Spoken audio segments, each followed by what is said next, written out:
Deuxième partie de la vidéo sur comment te débarrasser d'une mauvaise habitude. Je m'appelle Charles Ariel, j'accompagne les gens pour les aider à reprendre les commandes de leur vie. Et donc aujourd'hui, on va parler de comment tu fais pour te débarrasser d'une mauvaise habitude.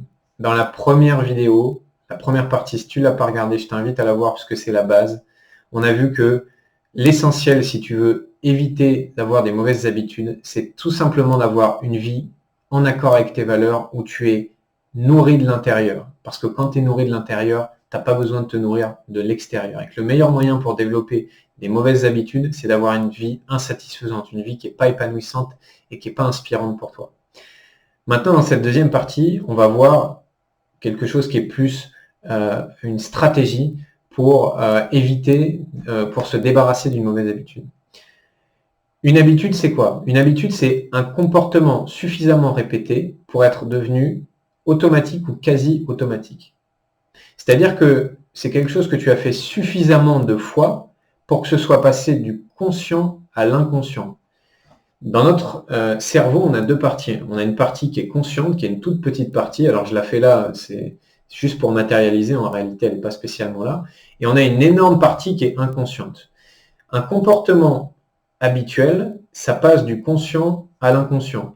C'est-à-dire qu'au début, quand tu appris à conduire, tu devais être conscient de ce que tu faisais, conscient de passer la vitesse, conscient de regarder dans le rétro, conscient d'appuyer sur la pédale d'embrayage. Et plus tu l'as fait, plus c'est devenu inconscient.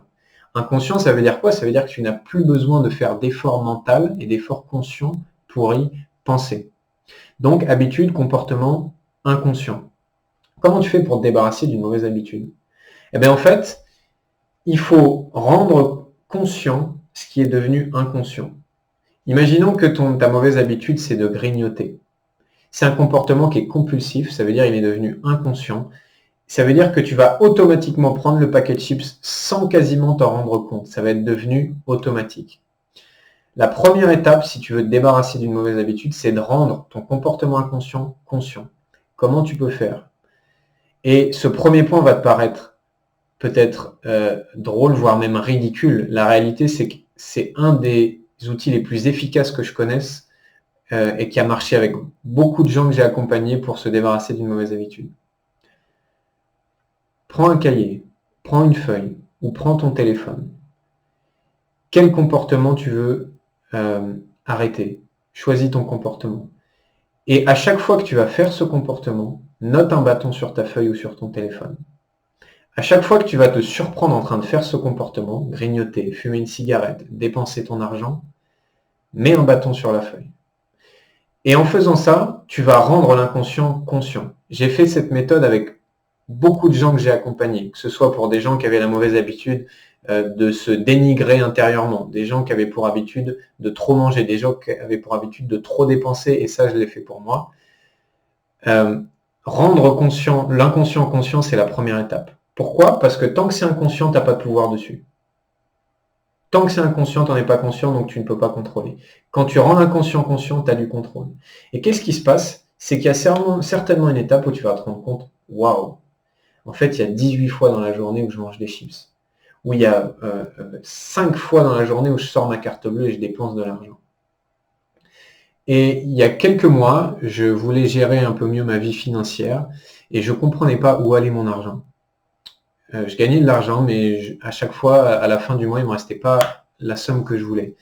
Et j'ai commencé à regarder mes comptes et je me suis rendu compte que je dépensais en moyenne 250 € ou 300 € en restaurant, sandwich, repas à l'extérieur. J'avais l'impression d'en dépenser 50 ou 70, j'en dépensais plus de 250.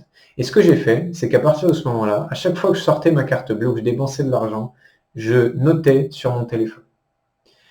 Et au fur et à mesure, c'est devenu conscient. Et qu'est-ce que ça a eu comme effet? C'est que petit à petit, mes dépenses ont diminué. Et j'ai commencé à être conscient et me dire, ah ouais, là, ça fait quand même 2 fois que je sors ma carte bleue aujourd'hui, ou ça fait quand même 2 fois cette semaine que je vais au restaurant, je vais diminuer. Et grâce à ça, j'ai pu rendre l'inconscient conscient. Ça, c'est la première étape. La deuxième étape, c'est essayer de repérer qu'est-ce qui déclenche ça, qu'est-ce qui déclenche ton comportement. Qu'est-ce qui déclenche le fait que tu vas chercher tes chips? Qu'est-ce qui déclenche le fait que tu fumes? Le déclencheur, ça peut être quelqu'un. Tiens, j'ai ce comportement-là à chaque fois que je suis avec tel ami ou tel groupe d'amis.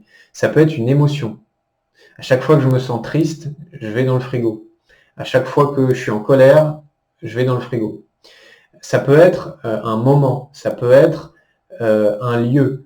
Qu'est-ce qui déclenche ton habitude? Deuxième étape. Et quand tu auras conscience de ça, tu pourras réagir autrement à ce déclencheur-là et à te rendre compte, tiens, ah ouais, là je me sens triste, j'aurais eu tendance d'habitude à aller dans le frigo, ok, comment je peux gérer différemment pour gérer ma tristesse? La troisième étape, et c'est la plus efficace, la plupart du temps, on veut compter sur notre volonté. Se dire, ok, je veux arrêter ça, je vais avoir la volonté d'arrêter, si je m'y tiens, je serre les dents, je vais morfler, mais je vais y arriver. Ça peut marcher, c'est très rare que ça marche. Beaucoup plus efficace que de compter sur ta volonté, joue sur ton environnement.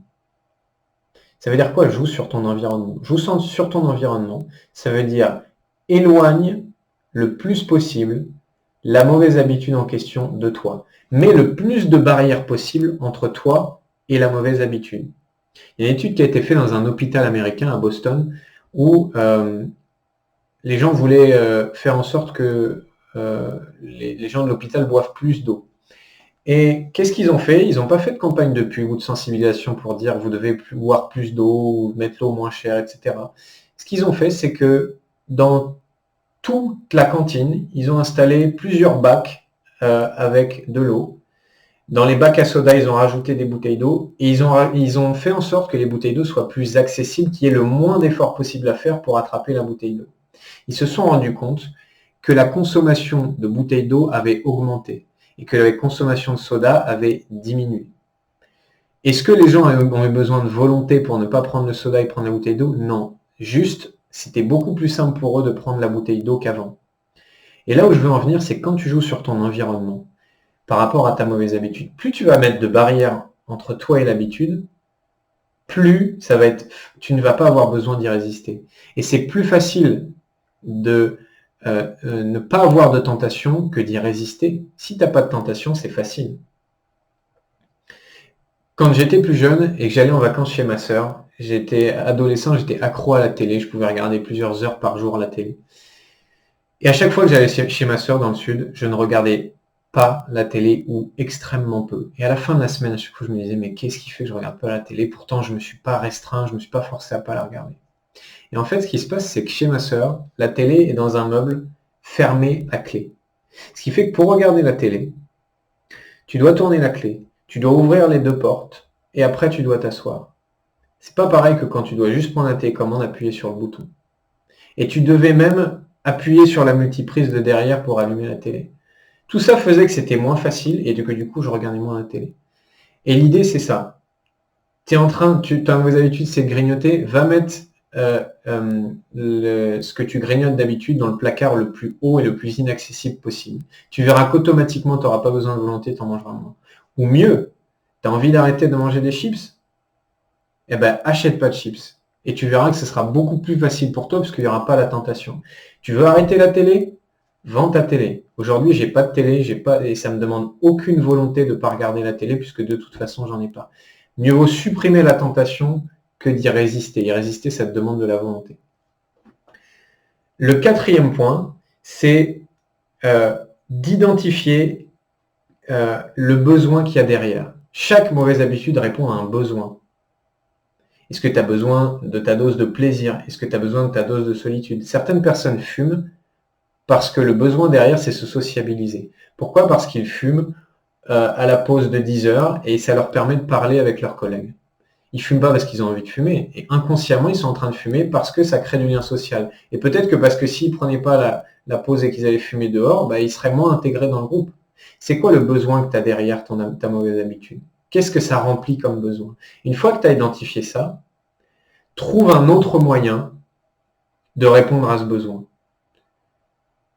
Dans l'exemple que je prenais tout à l'heure avec l'alcool, dans la première vidéo, ce qui faisait que je buvais moins chaque soir, c'était que j'étais rempli à faire du basket parce que l'alcool, ça me permettait de me sentir présent. Le basket, ça me permettait aussi de me sentir présent. Quand je faisais du basket, je n'avais pas besoin de boire de l'alcool derrière parce que j'avais déjà eu ma dose de « Ok, je suis présent, je suis ici et maintenant ». Quel besoin il y a et comment tu peux le remplacer, ce besoin? Et du coup, tu n'es plus dans une optique de je perds quelque chose, tu es dans une optique de je remplace quelque chose. Et c'est pas pareil, se priver de est remplacé par quelque chose. Ça n'a rien à voir. Quand tu as la sensation de te priver, c'est dur. Quand tu as juste la sensation de changer quelque chose, c'est beaucoup moins difficile. Et la dernière étape, c'est, tu as le choix entre, tu sais, quand tu vas dans la piscine ou dans la mer, tu as ceux qui trempent les doigts de pied, puis après la cheville, et puis après le genou, et puis au bout d'un moment ils vont, et tu en as ceux qui plongent direct. Et ça dépend de chacun. Et là, c'est toi qui décides. C'est-à-dire que soit tu le fais petit à petit, soit tu essaies de diminuer, et la plupart des gens ont besoin de ça. Au lieu d'arrêter de fumer, diminue une cigarette en moins pendant une semaine, une deuxième cigarette en moins la semaine d'après. Soit t'es radical et tu fais tout d'un coup. Dans 90% du temps, tu as besoin de mettre d'abord les pieds, après le genou, après les hanches, etc. etc. Si tu te sens que tu es capable d'arrêter et de remplacer d'un coup ta mauvaise habitude, tu peux le faire. Mais c'est risqué. Voilà, j'espère que ces 5 étapes t'ont aidé à comprendre comment tu pouvais faire pour te débarrasser d'une mauvaise habitude. Mets-moi quelle est ta mauvaise habitude en commentaire et si tu as du mal à t'en débarrasser et on se retrouve dans une prochaine vidéo.